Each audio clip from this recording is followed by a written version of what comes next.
ભાજપના પૂર્વ કોર્પોરેટરના પુત્ર તપન પરમારના પોલીસની હાજરીમાં થયેલ મર્ડરની ગંભીર નોંધ લઈને શહેર પોલીસ કમિશનર દ્વારા એક પીઆઈ, એક પીએસઆઈ અને 7 કોન્સ્ટેબલને સસ્પેન્ડ કરી દેવામાં આવતા પોલીસ તંત્રમાં સન્નાટો છવાઈ ગયો છે.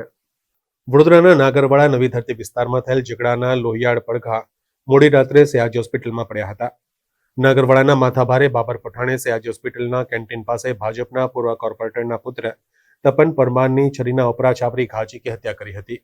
હત્યા સમયે સ્થળ પર પોલીસ હાજર હોવા છતાં બાબર પઠાણે છરીના ઘા ઝીકી દીધા હતા. આ ઘટના બાદ કરેલીબાગના કોન્સ્ટેબલ હિતેન્દ્રસિંહ અને એલઆરટી હિતેન્દ્ર કુમારને સસ્પેન્ડ કરી દેવામાં આવ્યા હતા.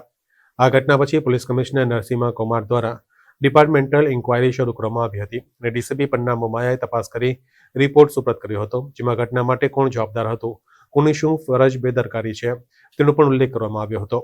રિપોર્ટને ધ્યાને લીધા બાદ પોલીસ કમિશનર દ્વારા કરેલીબાગના second PI KS Maniya, PSI KD Parmar, ASI Manoj Somabhai, Pravinkumar Setaji, head constable Jaydevbhai Rameshbhai, Jaydipbhai Jaswantbhai, Arjunbhai Ishwarbhai, Govindbhai Khimabhai, લોકરક્ષક રાકેશ નટવરભાઈ તથા ભરતભાઈ રણછોડભાઈને સસ્પેન્ડ કરવામાં આવ્યા છે. કારેલીબાગ પોલીસ સ્ટેશનના સેકન્ડ પોલીસ ઇન્સ્પેક્ટર, એક સબ ઇન્સ્પેક્ટર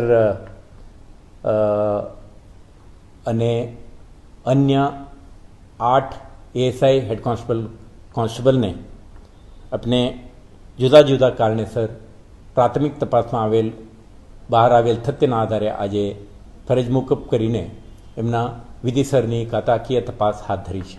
શહેર પોલીસ સતર્ક છે, વિજિલન્ટ છે અને કાર્યરત છે અને શહેરમાં બનતા ગુનાખોરી અટકાવવા માટે, બનેલા ગુનાઓ શોધવા માટે અને કાયદા અને વ્યવસ્થાને નિભાવણી માટે દરેક થાણા, દરેક શાખાઓ સક્રિય છે.